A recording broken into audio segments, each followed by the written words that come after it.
Pasión de nuestro Señor Jesucristo según San Juan.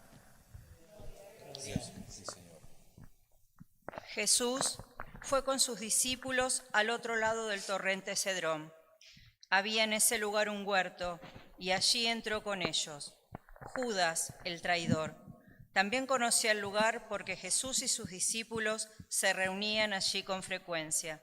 Entonces Judas, al frente de un destacamento de soldados y de guardias designados por los sumos sacerdotes y los fariseos, llegó allí con faroles, antorchas y armas. Jesús, sabiendo todo lo que le iba a suceder, se adelantó y les preguntó. ¿A quién buscan? Le respondieron. A Jesús, el Nazareno. Él les dijo. Soy yo. Judas, el que lo entregaba, estaba con ellos. Cuando Jesús le dijo, soy yo, ellos retrocedieron y cayeron en tierra. Les preguntó nuevamente. ¿A quién buscan? Le dijeron. A Jesús, el Nazareno. Jesús repitió. Ya les dije que soy yo. Si es a mí a quien buscan, dejen que estos se vayan. Así debía cumplirse la palabra que él había dicho. No he perdido a ninguno de los que me confiaste. Entonces Simón Pedro, que llevaba una espada, la sacó e hirió al servidor del sumo sacerdote, cortándole la oreja derecha. El servidor se llamaba Malco. Jesús dijo a Simón Pedro. Envaina tu espada. ¿Acaso no beberé el cáliz que me ha dado el Padre? El destacamento de soldados, con el tribuno y los guardias judíos, se apoderaron de Jesús y lo ataron. Lo llevaron primero ante Anás, porque era el suegro de Caifás, sumo sacerdote aquel año. Caifás era el que había aconsejado a los judíos: es preferible que un solo hombre muera por el pueblo. Entretanto, Simón Pedro, acompañado de otro discípulo, seguía a Jesús. Este discípulo, que era conocido del sumo sacerdote, entró con Jesús en el patio del pontífice, mientras Pedro permanecía fuera en la puerta. El otro discípulo, el que era conocido del sumo sacerdote, salió, habló a la portera e hizo entrar a Pedro. La portera dijo entonces a Pedro. ¿No eres tú también uno de los discípulos de este hombre? Él le respondió. No lo soy. Los servidores y los guardias se calentaban junto al fuego que habían encendido porque hacía frío. Pedro también estaba con ellos junto al fuego. El sumo sacerdote interrogó a Jesús acerca de sus discípulos y de su enseñanza. Jesús le respondió. He hablado abiertamente al mundo. Siempre enseñé en la sinagoga y en el templo, donde se reúnen todos los judíos. Y no he dicho nada en secreto. ¿Por qué me interrogas a mí? Pregunta a los que me han oído qué les enseñé. Ellos saben bien lo que he dicho. Apenas Jesús dijo esto, uno de los guardias así presente le dio una bofetada diciéndoles. ¿Así respondes al sumo sacerdote? Jesús le respondió. Si he hablado mal, muestra en qué ha sido. Pero si he hablado bien, ¿por qué me pegas? Entonces Anás lo envió atado ante el sumo sacerdote Caifás. Simón Pedro permanecía junto al fuego. Los que estaban con él le dijeron. ¿No eres tú también uno de sus discípulos? Él lo negó y dijo. No lo soy. Uno de los servidores del sumo sacerdote, pariente de aquel al que Pedro había cortado la oreja, insistió. ¿Acaso no te vi con él en la huerta? Pedro volvió a negarlo y enseguida cantó el gallo. Desde la casa de Caifás llevaron a Jesús al pretorio. Era de madrugada, pero ellos no entraron en el pretorio para no contaminarse y pedir así participar en la comida de Pascua. Pilato salió a donde estaban ellos y le preguntó. ¿Qué acusación traen contra este hombre? Ellos respondieron. Un malhechor no te lo hubiéramos entregado. Pilato les dijo. Tómenlo y júzguenlo ustedes mismos, según la ley que tienen. Los judíos le dijeron. A nosotros no nos está permitido dar muerte a nadie. Así debía cumplirse lo que había dicho Jesús cuando indicó cómo iba a morir. Pilato volvió a entrar en el pretorio, llamó a Jesús y le preguntó. ¿Eres tú el rey de los judíos? Jesús le respondió. ¿Dices esto por ti mismo u otro te lo ha dicho de mí? Pilato replicó. ¿Acaso yo soy judío? Tus compatriotas y los sumos sacerdotes te han puesto en mis manos. ¿Qué es lo que has hecho? Jesús respondió. Mi realeza no es de este mundo. Si mi realeza fuera de este mundo, los que están a mi servicio habrían combatido para que yo no fuera entregado a los judíos. Pero mi realeza no es de aquí. Pilato le dijo. Entonces, ¿tú eres rey? Jesús respondió. Tú lo dices, yo soy rey. Para esto he nacido y he venido al mundo, para dar testimonio de la verdad. El que es de la verdad, escucha mi voz. Pilato le preguntó. ¿Qué es la verdad? Al decir esto, salió nuevamente donde estaban los judíos y les dijo. Yo no encuentro en él ningún motivo para condenarlo. Y ya que ustedes tienen la costumbre de que ponga en libertad a alguien en ocasión de Pascua, ¿quieren que suelte al rey de los judíos? Ellos comenzaron a gritar diciendo. A él no, a Barrabás. Barrabás era un bandido. Entonces Pilato tomó a Jesús y lo azotó. Los soldados tejieron una corona de espinas y se la pusieron sobre la cabeza. Lo revistieron con un manto púrpura y acercándose le decían, Salud, rey de los judíos. y lo abofeteaban. Pilato volvió a salir y les dijo, Miren, lo traigo afuera para que sepan que no encuentro en él ningún motivo de condena. Jesús salió llevando la corona de espinas y el manto púrpura. Pilato les dijo, Aquí tienen al hombre. Cuando los sumos sacerdotes y los guardias lo vieron, gritaron. Crucificalo, crucificalo. Pilato les dijo, Tómenlo ustedes y crucifíquenlo. Yo no encuentro en él ningún motivo para condenarlo. Los judíos respondieron, Nosotros tenemos una ley, y según esa ley debe morir, porque él pretende ser hijo de Dios. Al oír estas palabras, Pilato se alarmó más todavía. Volvió a entrar en el pretorio y preguntó a Jesús. ¿De dónde eres tú? Pero Jesús no le respondió nada. Pilato le dijo, ¿No quieres hablarme? ¿No sabes que tengo autoridad para soltarte y también para crucificarte? Jesús le respondió, Tú no tendrías sobre mí ninguna autoridad si esta ocasión no la hubieras recibido de lo alto. Por eso, el que me ha entregado a ti ha cometido un pecado más grave. Desde ese momento, Pilato trataba de ponerlo en libertad, pero los judíos gritaban, Si lo sueltas, no eres amigo del César, porque el que se hace rey se opone al César. Al oír esto, Pilato sacó afuera a Jesús y lo hizo sentar sobre un estrado, en el lugar llamado el Empedrado, en hebreo, Gábata. Era el día de la preparación de la Pascua, alrededor del mediodía. Pilato dijo a Jesús, Aquí tienen a su rey. ellos vociferaban. Sácalo, sácalo, crucifícalo. Pilato les dijo. ¿Voy a crucificar a su rey? Los sumos sacerdotes respondieron. No tenemos otro rey que el César. Entonces Pilato se lo entregó para que lo crucificaran y ellos se lo llevaron.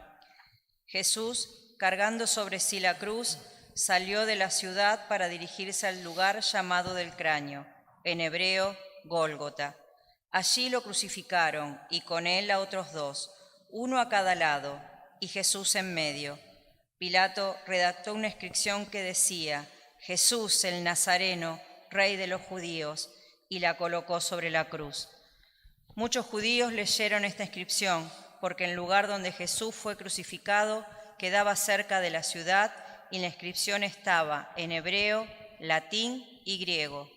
Los sumos sacerdotes de los judíos dijeron a Pilato, No escribas el rey de los judíos, sino este ha dicho, yo soy el rey de los judíos. Pilato respondió, Lo escrito, escrito está.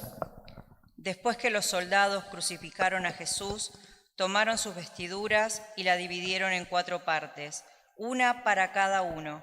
Tomaron también la túnica y como no tenía costura, porque estaba hecha de una sola pieza de arriba abajo, se dijeron entre sí: No la rompamos, vamos a sortearla para ver a quién le toca. Así se cumplió la escritura que dice: se repartieron mis vestiduras y sortearon mi túnica. Esto fue lo que hicieron los soldados. Junto a la cruz de Jesús estaba su madre y la hermana de su madre, María, mujer de Cleofás, y María Magdalena. Al ver a la madre y cerca de ella al discípulo a quien él amaba, Jesús le dijo: Mujer, aquí tienes a tu hijo. Luego dijo al discípulo: Aquí tienes a tu madre. Y desde aquella hora el discípulo la recibió como suya. Después, sabiendo que ya todo estaba cumplido y para que la escritura se cumpliese hasta el final, Jesús dijo: Tengo sed. Había allí un recipiente lleno de vinagre. Empaparon en él una esponja, la ataron una rama de hisopo y se la acercaron a la boca. Después de beber el vinagre, dijo Jesús: Todo se ha cumplido. E inclinando la cabeza, entregó el espíritu. Nos ponemos de rodillas.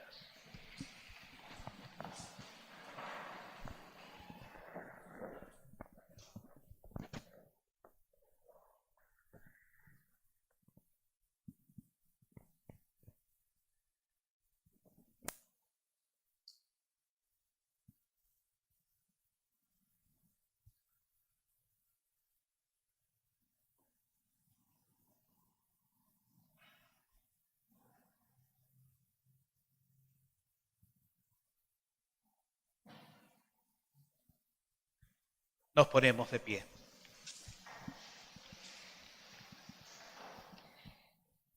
Era el día de la preparación de la Pascua. Los judíos pidieron a Pilatos que hicieran quebrar las piernas de los crucificados y mandara retirar sus cuerpos, para que no quedaran en la cruz durante el sábado, porque ese sábado era muy solemne. Los soldados fueron y quebraron las piernas a los 2 que habían sido crucificados con Jesús.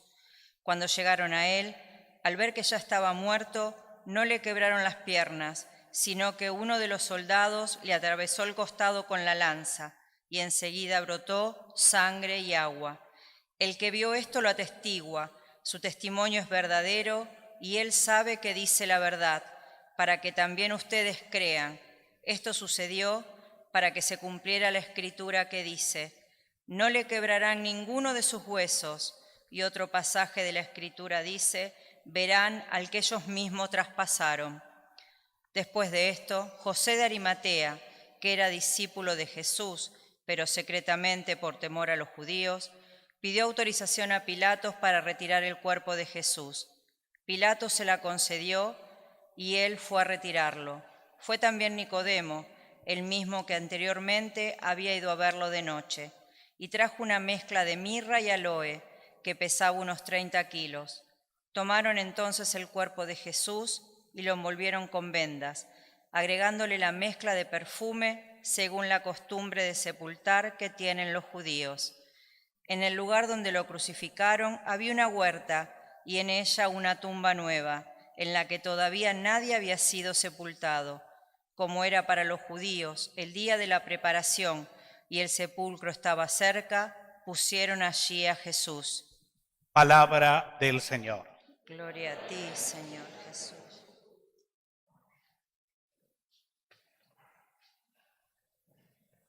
Tráeme aquel, llévate este y tráeme aquel libro que está allá. No, está bien, está bien.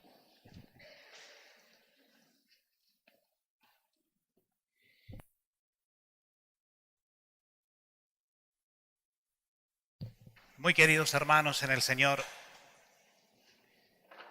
me resulta sumamente sorprendente al escuchar la primera lectura del libro del profeta Isaías, la exactitud que tiene esta profecía que fuera cumplida 600 años después, cuando, como escuchábamos recién en el relato de la pasión, Jesús moría crucificado.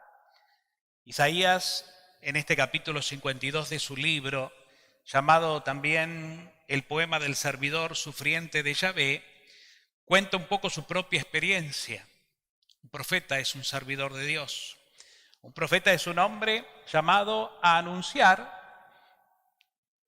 iluminado por el Espíritu Santo, no una palabra que le es propia, no un sentimiento personal, no una idea, no una propuesta, sino fundamentalmente aquello que Dios mismo le pide que anuncie. Y cuando un profeta habla, habla a Dios. Y no siempre el pueblo quiere escuchar a Dios. Pasó antes de Cristo, con Isaías, por ejemplo, como otros. Pasó con Cristo, lo escuchábamos recién en el relato, y sigue pasando, porque sigue habiendo profetas. De hecho, todos sabemos muy bien que el simple hecho de ser cristiano, es decir, bautizado, ha conferido en nosotros, por la gracia de Dios, esa triple dignidad del mismísimo Jesús. Profetas, sacerdotes y reyes. El pueblo cristiano, que es el pueblo de los bautizados por esta gracia, es un pueblo sacerdotal. ¿Y qué significa eso? Que está llamado con su vida a cada uno de nosotros a hacer que a través nuestro los hombres lleguen a Dios. Es casi lo mismo que la dignidad profética, es decir, que no sean nuestras las palabras, sino que sean testimonios de vivencias espirituales, para que lo que pronunciamos con nuestros labios y lo que vivimos con nuestra vida, con nuestras actitudes, sea también palabra de Dios allí donde el Señor nos pide estar cada día. ¿Por qué? Porque somos reyes, Cristo es rey. Pero no rey como el mundo se lo decía Pilato. Tú eres rey, yo soy rey, tú lo has dicho. Pero mi reino no es de aquí. Ese reino que no es de aquí, que es el reino de Jesús, porque es el reino de Dios, es el reino al cual todos los cristianos estamos llamados con Cristo a reinar, ya desde ahora. ¿Y cuál es el reino? ¿Cómo reinamos desde ahora? Como lo enseñaba Jesús ayer en la celebración de la Pasión, en su última cena, lavando los pies a sus discípulos.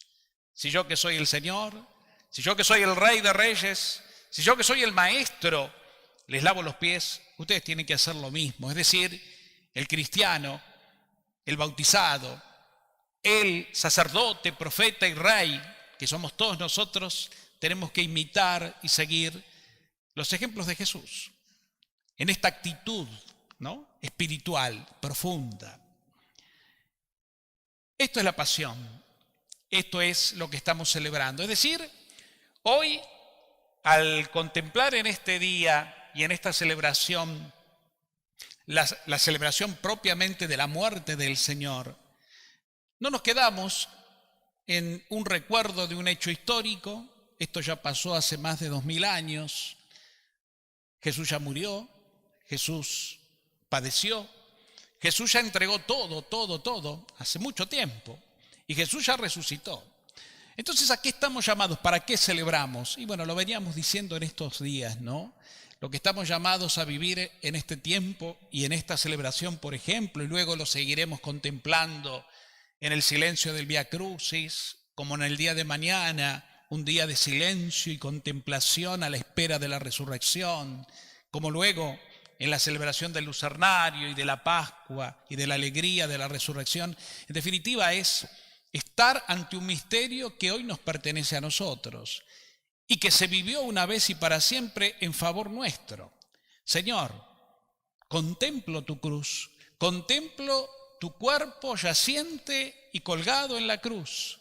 Me siento atraído, como vos lo dijiste a modo de profecía, cuando sea elevado en alto, atraeré a todos hacia mí. Me dejo atraer por ti, por tu amor, un amor que lo dio todo, porque hasta desnudo lo crucificaron. Y allí expiró en la cruz, como escuchábamos recién el relato de Juan.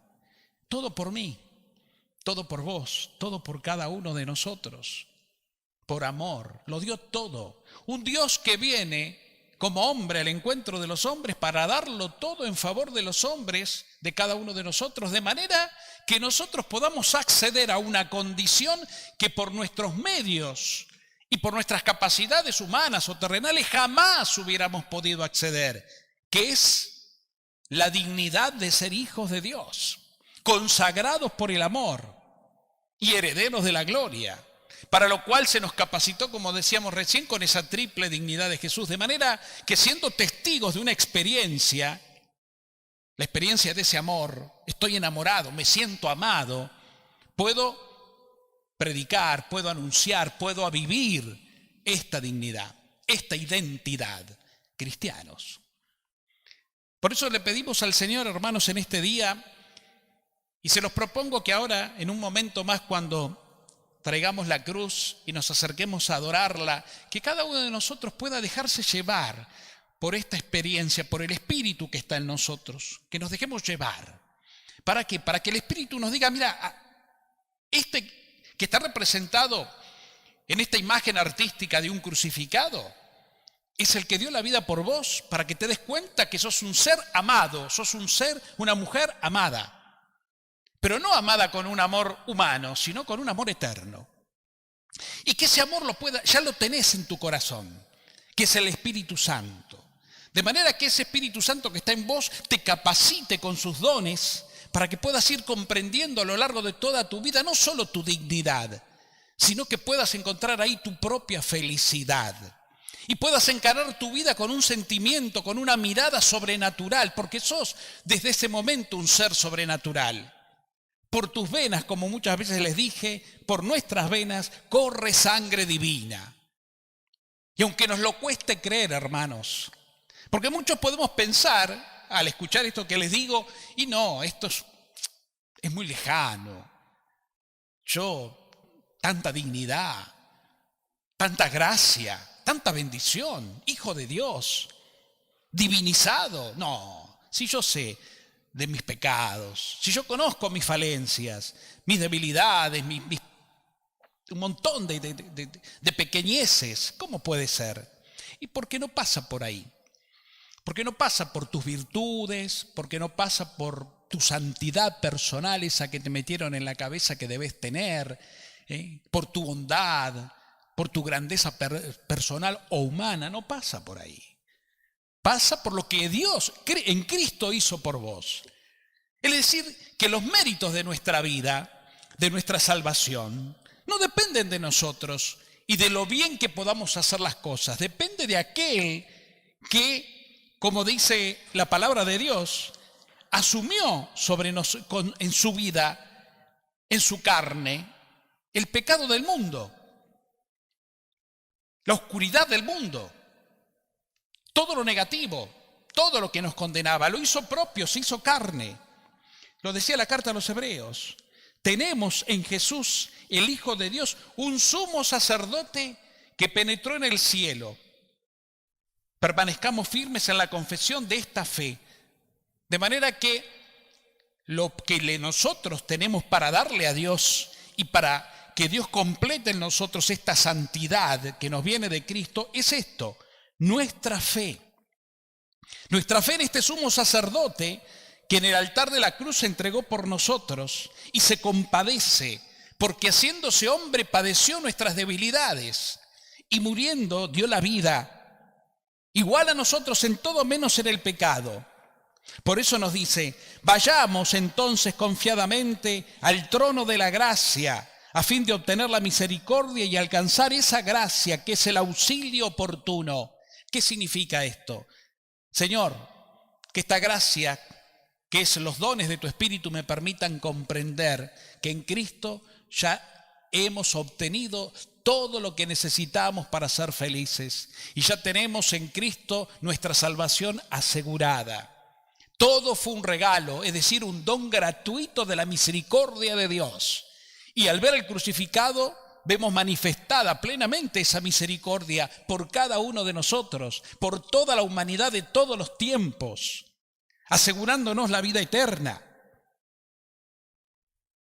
Él alcanzó la perfección y llegó a ser causa de salvación eterna para todos los que le obedecen. Podríamos traducir esta última palabra para todos los que creen en Él. Porque creerle a Cristo es seguir a Cristo. Es seguir su palabra. Es configurarnos con Él. Es ir venciendo el hombre viejo para que surja en nosotros el hombre nuevo. Cristo en mí, como dirá Pablo, ya no soy yo, es Cristo quien vive en mí. Por eso para mí la vida es Cristo. Y la muerte una ganancia, dice Pablo, ya al poco tiempo antes de padecer también la pasión. Hermanos, fíjense entonces, ahora que hablamos de los apóstoles, en estos días a mí me fue trabajando bastante esto, sobre todo por las negaciones de Pedro. Pedro, como el mismo Judas inclusive, si quieren, no tenía mala intención, pero tenía una personalidad donde la arrogancia le ganaba ciertamente muchas veces.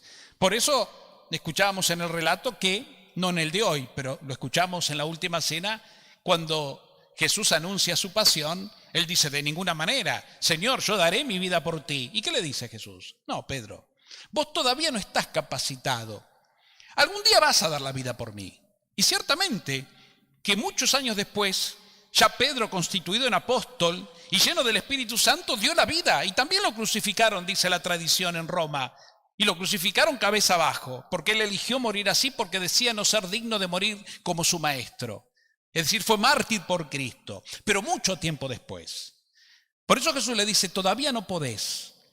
Como le dice ayer cuando le quería lavar los pies y Pedro no quería. Pedro, todavía no podés entender, después entenderás. Claro, tuvo que caminar todo un camino de conversión, es decir, tuvo que vivir en su interior toda una gracia del Espíritu que lo fue purificando y lo fue iluminando para que realmente él dejara de ser el arrogante Pedro que creía poder solo con todo, para dejar ser Cristo en él. Lo mismo le pasó a Pablo. Por eso la conversión de Saulo que se convierte en Pablo, después de tener una experiencia personal con el Señor. El que se creía sabio y muy intelectual y muy conocedor de las leyes y con autoridad y soberbia de poder perseguir a los cristianos, se encontró con Cristo y quedó boca en el suelo, donde Cristo le dice, ¿por qué me perseguís? Y ahí comienza la transformación, la conversión, que la hizo Cristo en él, el Espíritu del Señor resucitado en él. Por eso dará testimonio después. Y terminará sus días diciendo esto, todo lo que aprendí antes y todo lo que yo creía que era la verdad antigua, hoy lo tengo por basura, con tal de ganar a Cristo y a Cristo crucificado. Por eso para mí la vida es Cristo. El amor. Estaba tan enamorado, porque se sentía tan amado, que llegó a decir esto y lo decapitaron por Cristo. Es decir, el profeta, el sacerdote, el mártir que es testigo, puede llegar a plenitud, puede llevar a plenitud estas dignidades, porque el Espíritu Santo de Cristo resucitado lo obra en él. Por eso, hermanos, tenemos que rever el camino. No depende de nosotros, sino depende del Señor. Y si hay algo de lo cual tenemos que estar re seguros, es que el Señor nos quiere felices y quiere que nosotros seamos dóciles instrumentos de su gracia para, a través nuestro, hoy, en este tiempo que nos toca, seguir salvando al mundo, seguir anunciando al mundo el Evangelio, la buena noticia del amor del Padre, de que el reino del Padre ha llegado, como Él lo hizo hasta el fin. Y por anunciar de todo corazón y con toda su vida esta buena noticia, los judíos, empezando por las autoridades religiosas, lo condenaron a muerte injusta. Y Él la aceptó, porque fue la consecuencia de mantener viva una alianza, de mantener vivo un ideal. Ese ideal que nada ni nadie se lo arrebató. Que todos los hombres se enteren, porque para eso he venido, de que mi Padre los ama. Y si esto me cuesta la vida, bendita sea la muerte. Porque esta muerte engendrará vida. Lo que es la coherencia de Cristo. Lo que es la fidelidad a su vocación, a su misión. Eso lo tenemos que llevar a cabo nosotros, pero para lo cual, insisto, tenemos que tener la experiencia de Pedro, de Pablo y de muchos. La experiencia del amor, del Espíritu Santo. Eso es justamente lo que brota de la cruz del Señor.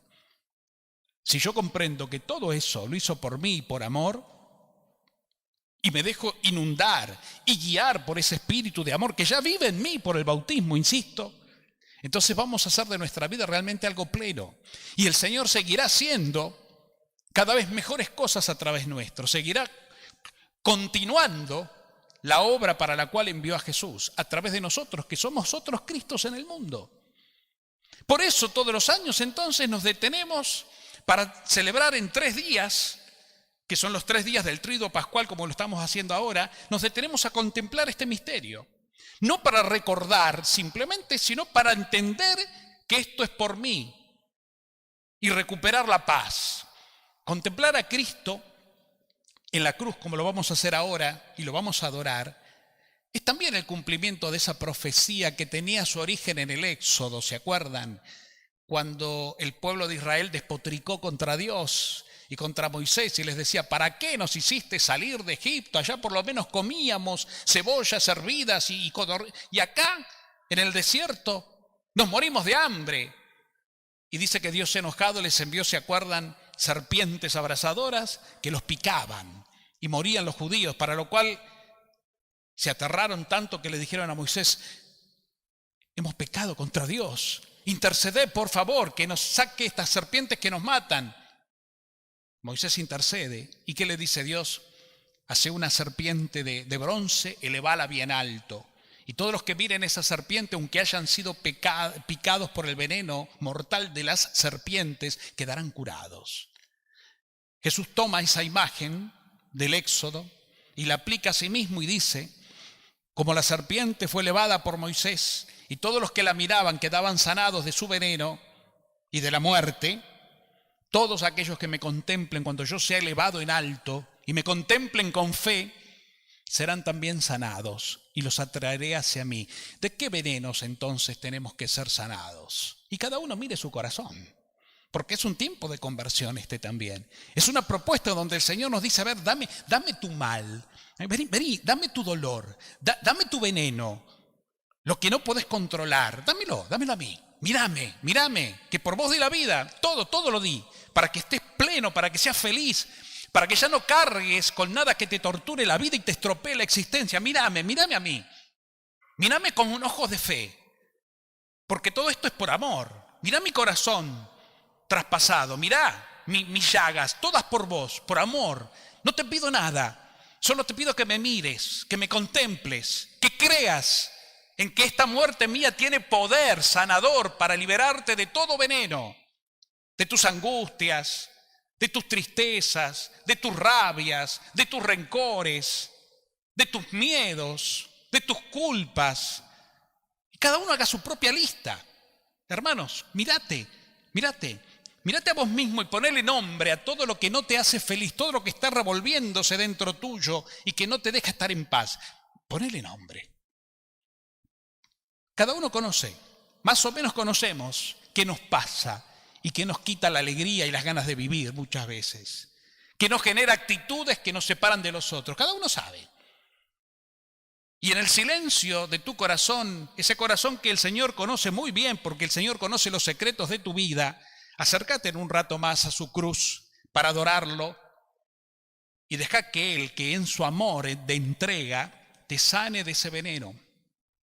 Porque para eso has sido elevado en alto, para traerte y sanarte, para liberarte de la muerte que genera el veneno, no la muerte final, no la muerte eterna, no el demonio y el infierno, no es esa muerte. De esa ya estamos liberados justamente también por su muerte en cruz.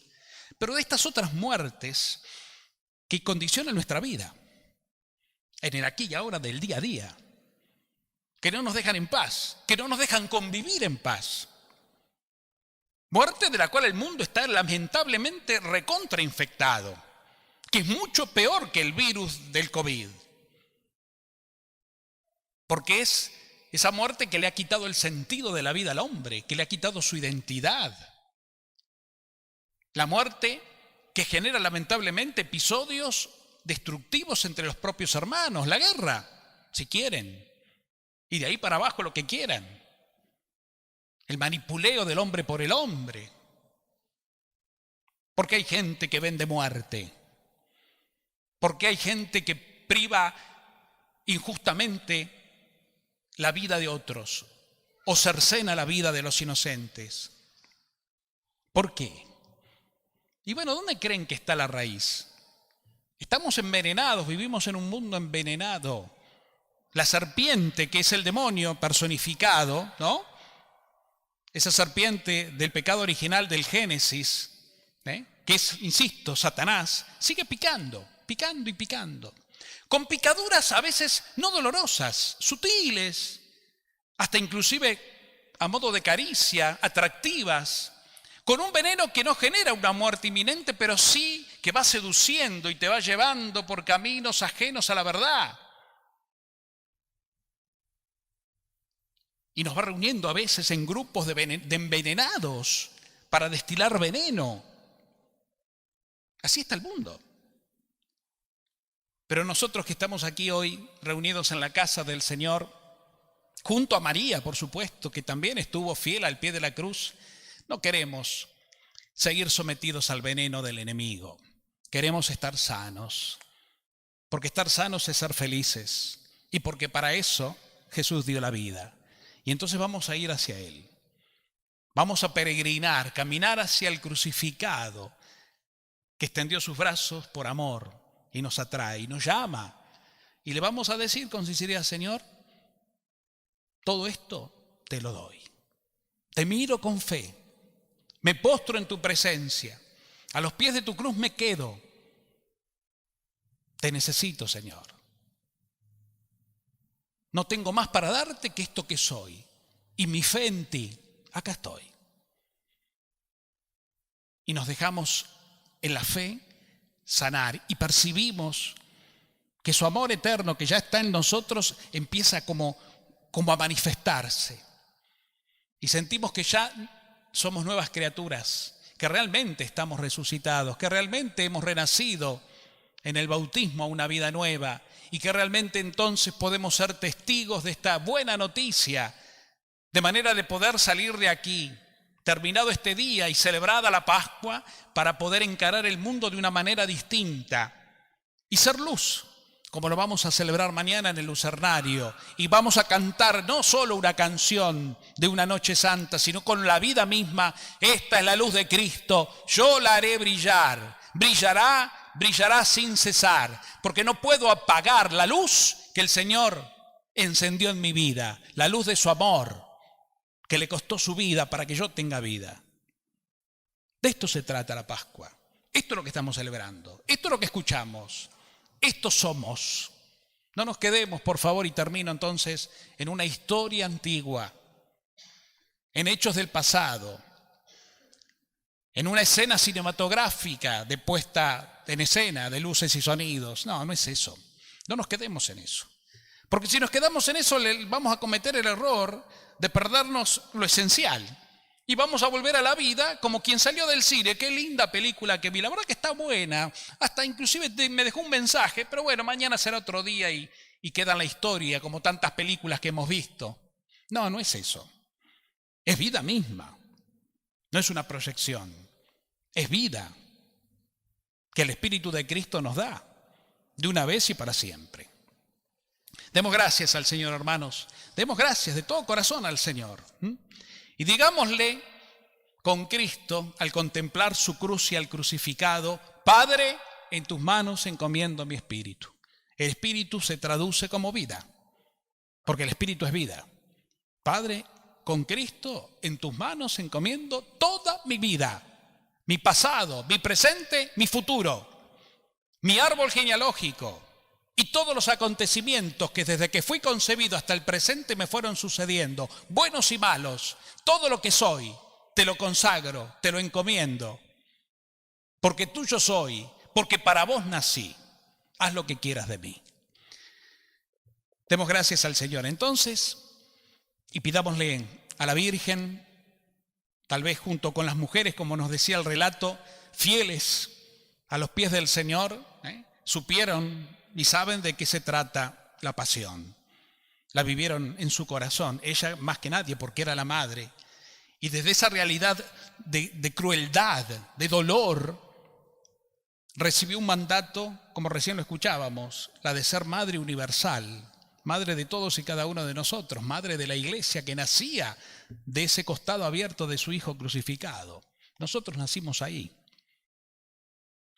Entonces pidámosle a ella: Madre, por favor, que podamos tener realmente la dignidad, la fuerza, ¿no?, que brota de nuestra identidad de hijos, de estar de pie como vos y de contemplar a tu Hijo con amor, con dolor, sí, porque hay muchos crucificados por culpa de los hombres y eso genera en nosotros conciencia de dolor porque no vivimos en una burbuja, pero de pie, sabiendo que lo que está de nuestra parte como buenos samaritanos tenemos que hacerlo porque contamos con los medios y la gracia para atenuar en nuestros ambientes el dolor del pecado del mundo. Por eso, Madre, acompáñanos para que nuestra identidad, nuestra vocación, nuestra misión la podamos llevar plenamente a la vida y no solo encontrar la paz, sino realmente vivir como resucitados, es decir, felices. Que así sea.